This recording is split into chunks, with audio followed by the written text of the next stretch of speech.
I know the title of this particular bass lesson is a little bit clickbaity, but by the end of this lesson I'm going to prove to you that this is by far and away the #1 skill to improve your bass playing. Not just your bass playing, but your overall musicianship will also improve when you learn to figure out bass lines by ear and analyze them, and in this lesson I'm going to show you exactly how to do that. A couple of people have told me to check out the band Men I Trust, in particular the song Lauren, so that's the example for this lesson. Now the first thing you do is you don't worry about the whole bass line, you worry about finding literally the first note. I've just got the first snippet of the first bit of the bass line just for copyright reasons. I'll just play it and stop after the first note. Okay, got a couple of notes there. So the first thing to do is find that. Okay, there it is. You can hum the note and just hold it in your head and just find it. Now it's going to be one of 12 notes. You just play a game of higher and lower on the string until you find it. That's too high. Okay, there, it's that note there.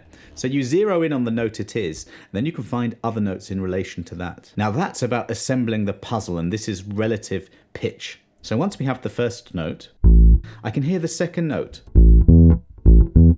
This gets much easier with time, absolutely every single one of these things. But relative pitch is your ability to know one note and then find the next note, which is either higher or lower than this note after it. That's relative pitch. I don't have perfect pitch, but my relative pitch is fairly decent. That's a root to a 5, a very common bass movement. Let's listen to the whole snippet of the bass line. I'll play it just the once in this lesson, so listen good, you can always rewind. So let's piece it together. I found the A and the 5th. Right, octave. Now I personally can find that quickly because a root 5 octave occurs in loads of different bass lines, so I can hear that well. If you can't, this is just a case of learning these intervals until you get them. After the octave, it went higher. And again, this is an extremely common bass pattern when you go root 5 to that note. The one after the 8, that's the 9.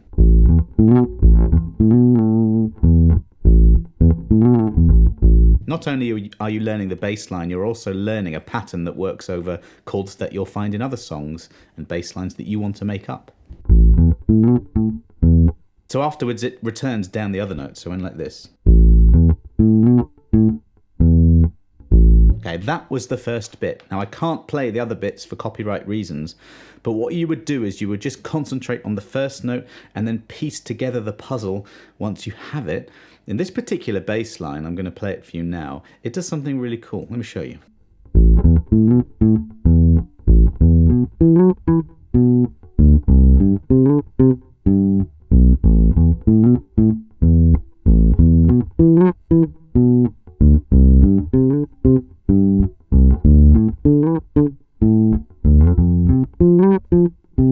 Now I don't know if you noticed that, but every single different chord or different root note that I went to, I played the same pattern. This is Jesse Cowan on bass, by the way. He's a really great player.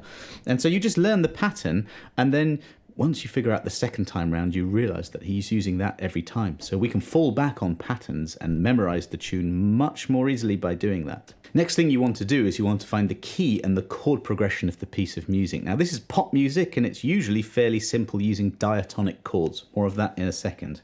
So I'm not going to pretend to know about triangulation, but it's what surveyors and other people use to find distances. If you know the angles of two sides of a triangle, you can work out the position and distance of another bit.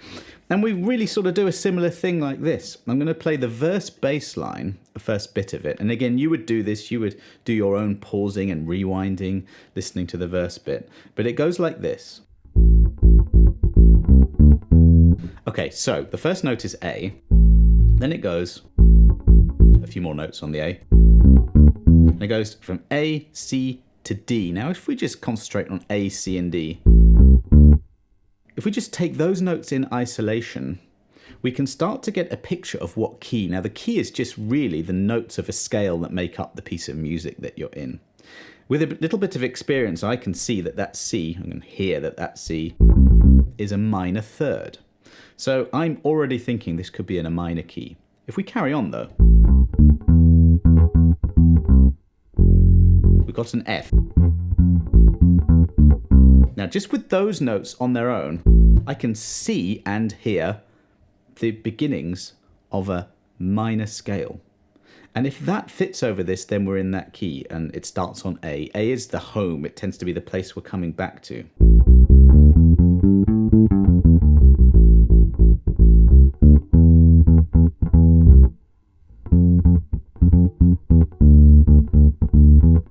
Now, just a quick filling in of the bass line, that isn't exactly how it goes.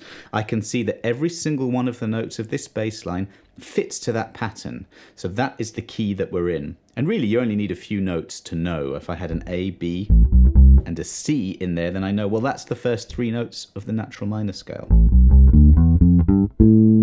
Most pop music tends to be in a minor or a major key. So the clue there for you is to learn those scales absolutely 100% and be able to find a note and play a scale off that. And if you play it against the tune and it fits, that's the key that you're in. Let's talk about chord progressions. So the key of A minor contains 7 different chords. And here they are. You have A minor, B diminished, which isn't really used at all, so we can ignore that one for now. C major, D minor, E minor, F major, G major. And then we have that A minor again. And if you look at the chords of this piece of music, it goes... Okay, A minor. The bass often plays the root, okay, so we're conditioned to listen out for that anyway. So other musicians, when they're working out chords, they'll be listening out for us because we often tell them what the root is. So we've got A minor, then we've got E, E minor, then it goes to F, and in this key, F is major. And then D minor. So this is a good example of a pop song using diatonic chords. That's from the key. This is just using chords from A minor. Now, if you just learn the order of chords in an A minor scale, it has a relative major C major. So you're really learning the same thing there. And so much of pop music conforms to just that set of chords. Well, you don't have to actually learn that much. You just learn that. Then you learn lots of different songs by ear, and you will hear the same chord progressions time and time again. Once we've got the basic notes and we've got the key, that's going to also help us find the notes, because we've got, the bass line is this, the verse bass line is this exactly.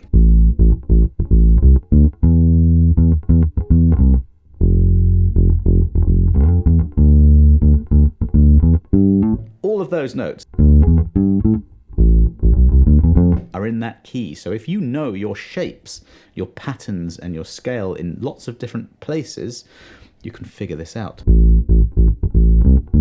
can play it in different ways and different places, which brings me on to tone touch. So once you've figured out the notes, have a listen to the tone and the touch. Now, I'm playing a 1968 Fender Precision strung with flat wounds today because I think that's what Jesse Caron's playing. He's almost certainly using a plectrum, and that combination just is a really good sound. Compare that to... It's a much softer sound with fingers, and I can hear that direct hard pick sound. So if you really want to nail it, listen out for things like that. What's the bass? If you don't have a old Fender Precision or a Fender Precision, just do what you can with the bass you have. It doesn't matter. But certainly it's a slightly darker tone. If you like that tone, you might consider flat wound strings. Then you're going to listen out for the touch. Now, to demonstrate that, there's a bit in the verse you'll have to go and listen to this, where it goes to the F chord and it goes like this. There's a definite slide to the F an octave higher. It's not this.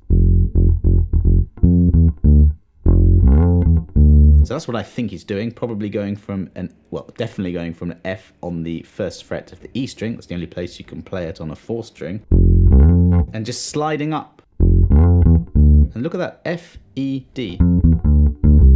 Just notes of that scale again. This is how this is all fitting together.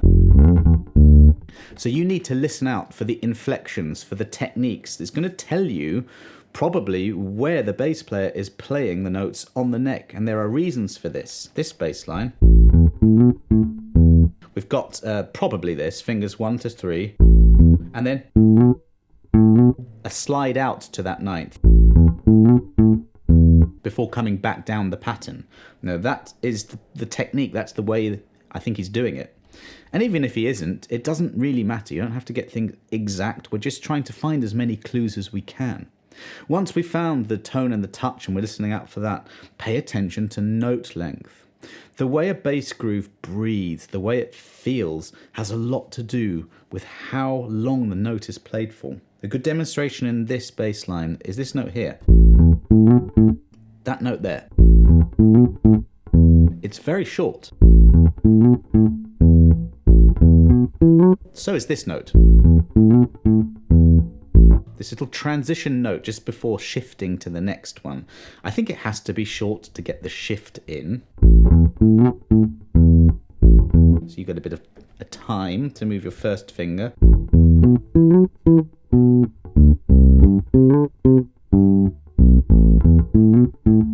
But I think that's what's going on. The way you make a bass line feel good is down to quite a few different elements, but note length is a huge part of it. You know, if you look at my other lessons and we talk about funk bass lines, they're very percussive and short. And if sometimes you hang on to a note even a millisecond too long, you lose the groove on it.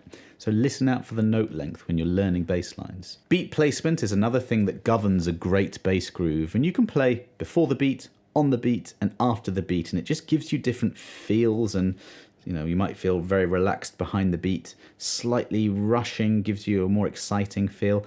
This to me sounds very on the beat. So how you place your notes in relation to the grid really makes a bass line sing, I think. And that's part of the DNA of a great bass line is the feel. And you're going to place the notes kind of how you do. But if you should really become a chameleon and listen to the great bass players and great bass lines like this and try and emulate it as much as you can. So we have the two main parts, the one that starts off and then the bass line from the verse. You know, that. Now I only mapped this out last night really, so I don't think I even got to the end of the song, but I did notice there was another section. But generally speaking, it's like once round that first groove, the ninth groove, then it's the verse, and then the second time he goes into it, he does it twice round. And this is what you want to do. You want to map out the song in terms of intro, and then you've got the different sections, you know, verse, chorus, bridge, middle eight. You've got, not all songs have all of these elements. You sometimes have double choruses. But once you map out the song, you can even write it down. It makes it so much easier to memorize it and then go on to a gig and not need any notes or anything. It's just all in your head. Lots of songs have parts. This has got a very specific part to it, and you can just think, oh, it's once round that, twice round that. So you definitely need to map out the song. When you learn a pop song or a funk line, very often you have a hook, you have a part that really you need to play because it's integral to the whole song. It's just like a counterpoint to the main course of the melody. Some songs, especially if they're a bit jazzier, you might have more scope for improvisation. But if it's a hook that you have to play, you've got to stick to it. That's why I really like pop music and pop bass playing, because it's all about melody. I mean, listen to this. I talk about that pattern a lot. I hear it a lot in bass playing. And it is a very melodic thing. So if you can listen out for these parts, then you can create them in your own playing. That's another part of learning by ear, is that you'll take an idea and run with it and then use it in your own playing, and it becomes part of your own voice. Let me show you what I mean by this. So I'm going to use some of what we've learned so far to make up my own bass line in this sort of rough style. I'm just going to make something up. Let's do this.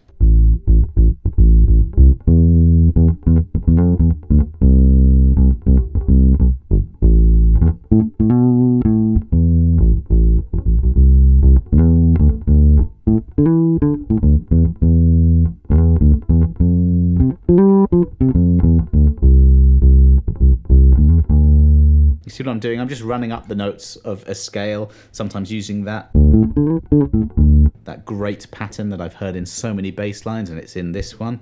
And that's what you could do. You can use an existing bass line to further your own playing, your own ability to improvise and jam by doing something exactly like that. You may be watching this lesson thinking, well, actually, that's a little bit too difficult for me to learn right now, and that's fine.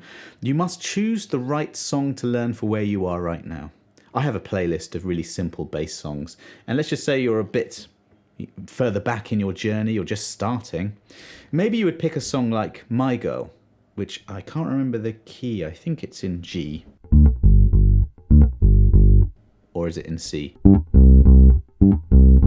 I can't remember. But anyway, it's a very simple root 5 pattern again, or more accurately 5 to the root.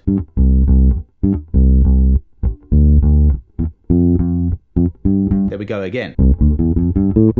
In this instance, it's a major key, because I'm hearing that first note there. Quickly play a major scale, it fits exactly. That's the pieces of the puzzle we're playing with now. And when it goes to the chorus,